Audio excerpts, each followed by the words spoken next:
Ay, hello guys, nadaanan namin itong, ano to? Highway Grill Cafe. Highway Grill Cafe. Dito sa may papuntang Nabwa Highway. So, nag-order kami ng Chocolate frap. And habang naghihintay ako, so ako naman ang in-order ko ay Dick Gordon Blue. Cordon Blue pala. And Grilled liempo with java rice. And si ano naman, Lazada. Lasagna. Lasagna. Kala ko Lazada to. So, masarap naman itong mga ano. Tingnan nga natin kung masarap po. Ninamitan niya ni tinapay pa lang yun. Sarap oh. Sarap ang gulay nila. O, ito naman si Mami ay isang ice cream.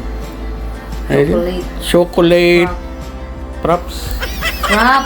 Frap pala. Di ako marunong ng mga ganyan eh. Kasi tood sana ako sa kuha. Sa labat. Pinuntahan ko dito sa may loob. So papunta yan sa may Highway Grill. Dito sa may Highway Grill pwedeng mag-shot. So balik ako dito sa may cafe. So kami lang green dito sa loob. Kaya lang puro plastic. Ayan oh. Ganda ng flower na ng plastic. So thank you for watching.